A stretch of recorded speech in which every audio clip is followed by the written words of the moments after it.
If you've been diagnosed with inclusion body myositis, you will become very dependent on the use of batteries to operate the devices you will need in your IBM future. I'm not talking about only the large batteries that will store the energy needed to propel your scooter or power chair when you get to the advanced stage, but also the many smaller battery-operated devices you will learn will be helpful during your stages of your IBM journey. A good battery storage and sourcing plan can save you money over the long haul. It seems like an increasing number of IBM diagnoses have been occurring lately.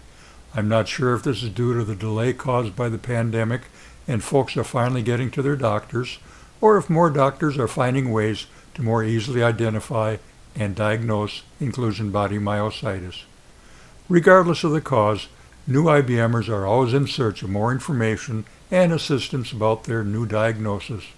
One excellent source of assistance and information can be attained by registering with the Myositis Support and Understanding organization that not only provides free membership, but is a wealth of information and can provide financial assistance to members in need. I will attach a link to the MSU registration page for all newcomers in the info section of this video.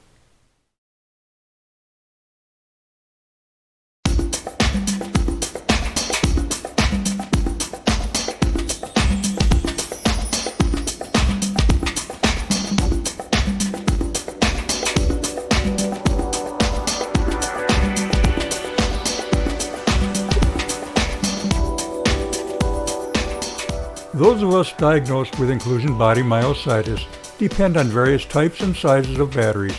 Batteries do not make electricity, they only store electricity, and power to make and charge those batteries is produced elsewhere, primarily by coal, uranium, natural gas-powered plants, or diesel fuel generators.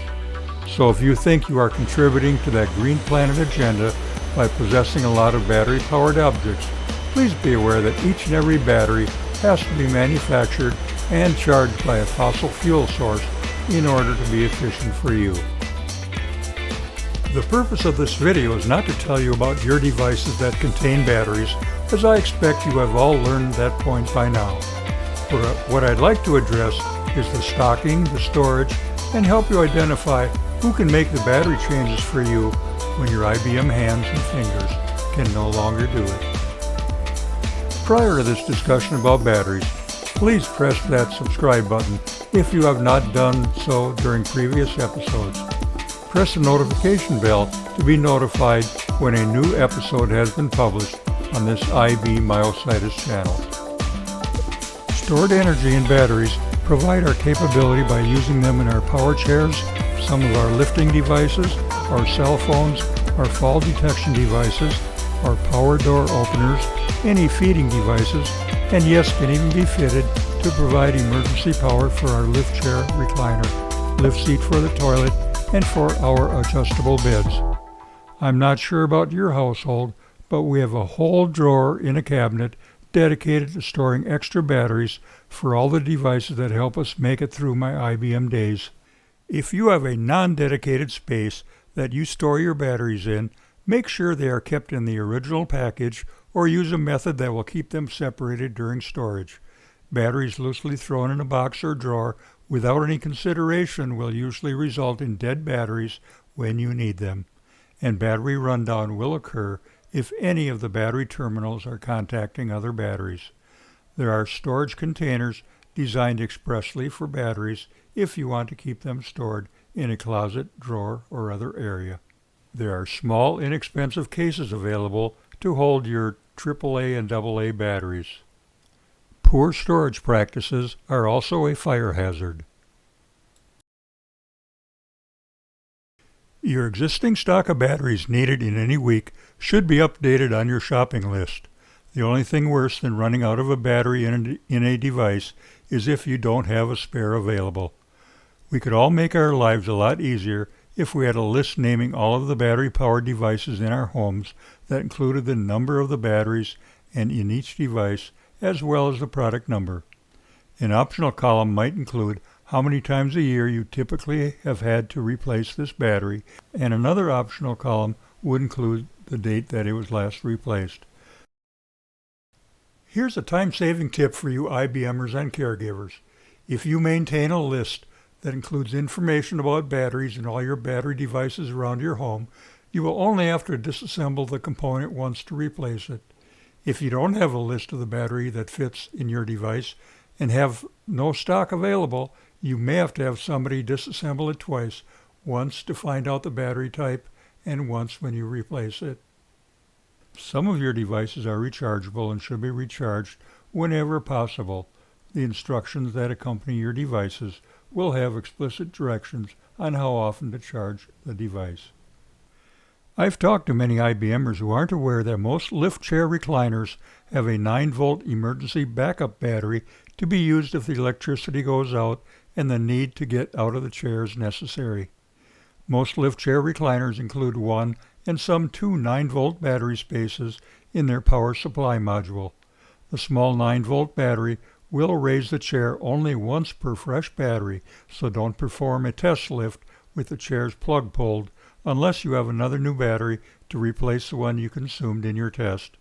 If you live alone, you might want to replace that 9-volt battery monthly to assure its freshness.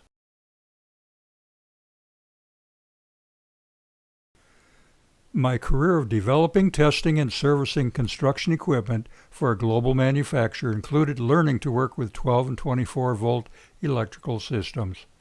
As my IBM arms and hands no longer can swing a wrench, I provide instruction to Cindy or a hands-on friend to assist me with any battery replacements.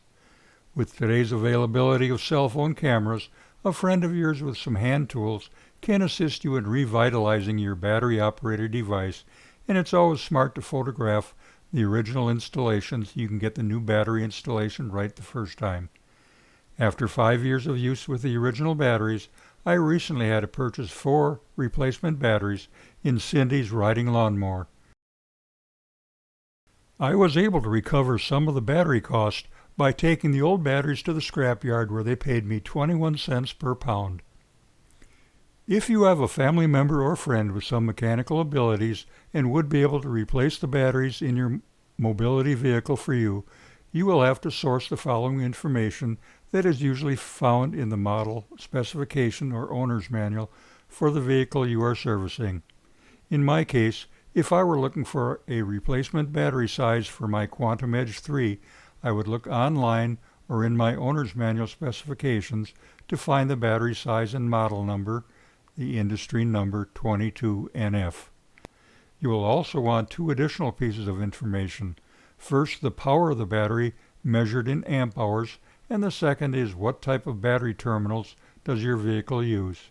It's important that you get the same type of battery terminals on your new batteries as were present on your original batteries.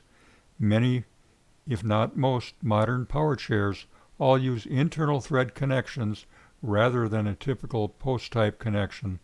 Because all battery sizes are sold with either type of battery connection, choosing the post-type by mistake may give you batteries that are too tall for the space designed in your mobility vehicle. Another battery choice is whether the battery design should be AGM, absorbed glass mat, or gel cell.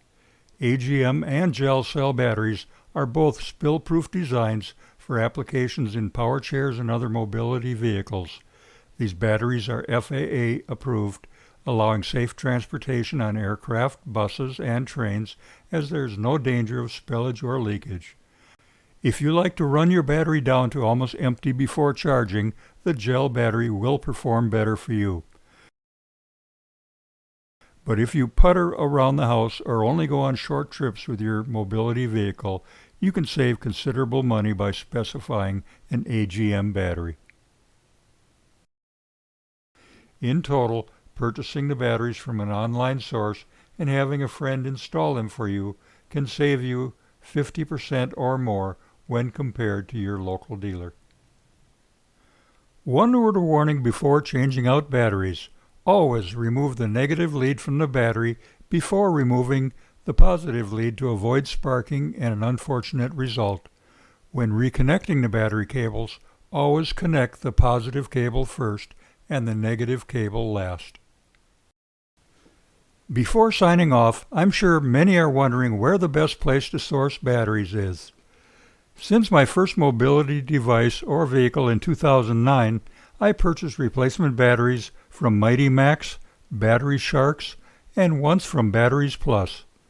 I've had one set of the infamous MK batteries, but did not experience any greater reliability or life than that bought from a much less expensive source. In my latest purchase of 4 75 amp hour batteries for Cindy's lawnmower, I ordered them from Mighty Max on a Tuesday, and they were delivered to my house by FedEx on Saturday, only 4 days later to Kansas, all the way from New Jersey. Folks, be an advocate for IBM awareness. Please hit the thumbs up button and subscribe if you have not previously done so. What have you done today to help support inclusion body myositis awareness?